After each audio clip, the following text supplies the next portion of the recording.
ಇವತ್ತು ನಾವು ಇಲ್ಲಿ ಸೇರಿರ್ತಕ್ಕಂಥದ್ದು ಈ ರಾಷ್ಟ್ರದ ಈ ರಾಜ್ಯದ ಸಾಮಾನ್ಯ ಜನರ ಪರವಾಗಿ ಅವರ ಧ್ವನಿಯನ್ನು ಎತ್ತುವುದಕ್ಕೆ, ಅವರ ಪರಿಸ್ಥಿತಿಯನ್ನು ಈ ದೇಶದ ಪ್ರಧಾನಮಂತ್ರಿಗಳು ನರೇಂದ್ರ ಮೋದಿಯವರು ಮತ್ತು BJPಯ ಸರ್ಕಾರ ಬಂದ ನಂತರ ಏನಾಗಿದೆ ಅಂತ ಒಂದು ಚೂರು ಹೈಲೈಟ್ ಮಾಡೋಣ ಅಂತ ಹೇಳಿ ನಾವು ಇವತ್ತು ಸೇರಿದ್ದೇವೆ.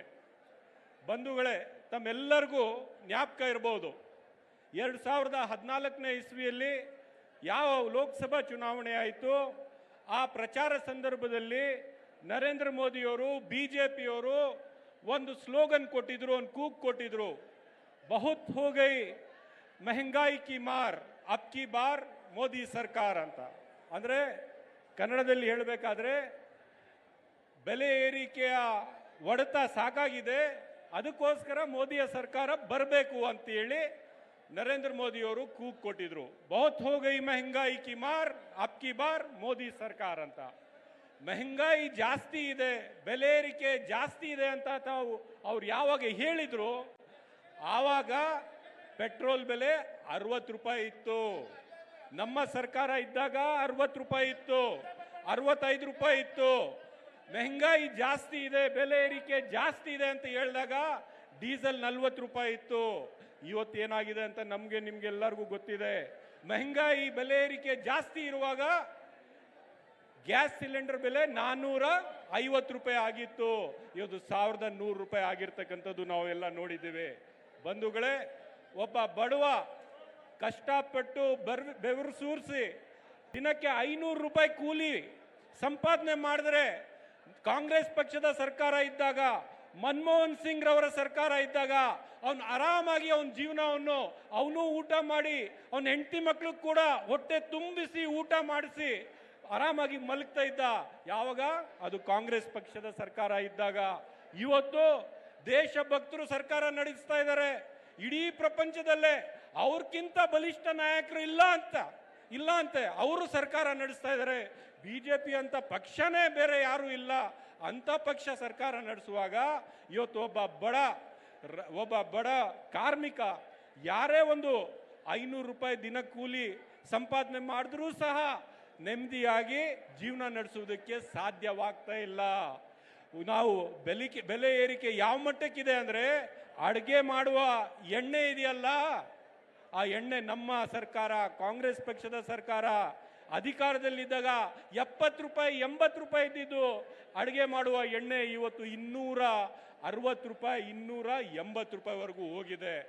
ಆತ್ಮೀಯ ಬಂಧುಗಳೇ, ಇವತ್ತು ಏನು ನಾವು ಈ ಸಾಮಾನ್ಯ ಜನರ ಪರವಾಗಿ ಧ್ವನಿ ಎತ್ತದೇ ಇದ್ರೆ, ರಾಜ್ಯದಲ್ಲಿ ನಮ್ಮ ಸರ್ಕಾರ ಇದೆ ಅಂತ ನಾವು ನೆಮ್ಮದಿಯಿಂದ ಕೂತ್ಕೊಂಡ್ರೆ, ಇವತ್ತು ಬಡವರ ರಕ್ತವನ್ನು ಕುಡಿತಾ ಇರ್ತಕ್ಕಂಥ ನರೇಂದ್ರ ಮೋದಿಯವರ ಸರ್ಕಾರ ಬಡವರಿಗೆ ಇವತ್ತು ಜೀವನ ನಡೆಸುವುದಕ್ಕೆ ಸಾಧ್ಯವಾಗದೇ ಇರತಕ್ಕಂಥ ಪರಿಸ್ಥಿತಿಯನ್ನು ನಿರ್ಮಾಣ ಮಾಡಿರ್ತಕ್ಕಂಥ ನರೇಂದ್ರ ಮೋದಿಯವರು BJP ಸರ್ಕಾರಕ್ಕೆ ತಕ್ಕ ಪಾಠವನ್ನು ಕಲಿಸದೇ ಇದ್ರೆ, ಇವರು ಬಡವರಿಂದ ಲೂಟಿ ಮಾಡೋದು, GST ಹೆಸರಲ್ಲಿ ಲೂಟಿ ಮಾಡೋದು, 28% ಲೂಟಿ ಮಾಡೋದು.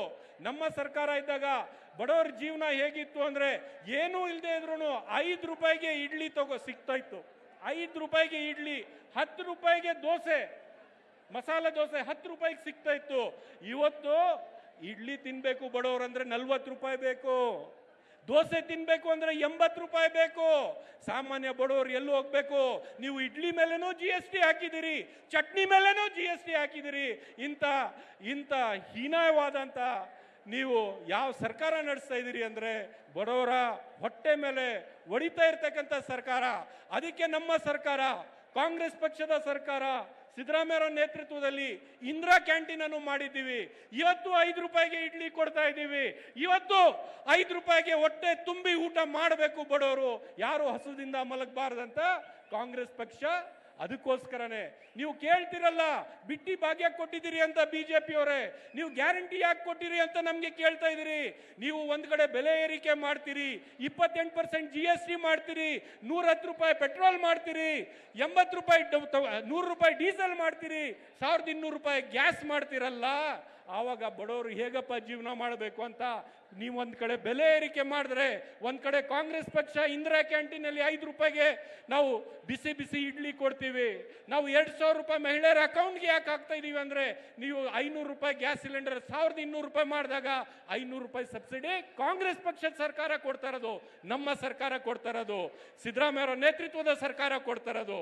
ಆತ್ಮೀಯ ಬಂಧುಗಳೇ, ಈ ಸರ್ಕಾರ ಬಡವರಿಂದ ಲೂಟಿ ಮಾಡಿ ಶ್ರೀಮಂತರ ಜೇಬನ್ನು ತುಂಬತಾ ಇರ್ತಕ್ಕಂಥ ಸರ್ಕಾರಕ್ಕೆ ತಕ್ಕ ಪಾಠ ಕಲಿಸ್ಬೇಕು ಮುಂದಿನ ದಿನಗಳಲ್ಲಿ ಅಂತ ಹೇಳ್ತಾ, ಕಾಂಗ್ರೆಸ್ ಪಕ್ಷ ಸದಾ ಸಾಮಾನ್ಯ ಜನರ ಧ್ವನಿಯಾಗಿ ಕೆಲಸ ಮಾಡಿದೆ, ಇವತ್ತು ಕೂಡ ಕೆಲಸ ಮಾಡುತ್ತೆ, ನಾಳೆನೂ ಕೂಡ ಕೆಲಸ ಮಾಡುತ್ತೆ ಅಂತ ಹೇಳಿ ನನ್ನ ಮಾತು ಮುಗಿಸ್ತೇನೆ. ಜೈ ಹಿಂದ್, ಜೈ ಕರ್ನಾಟಕ.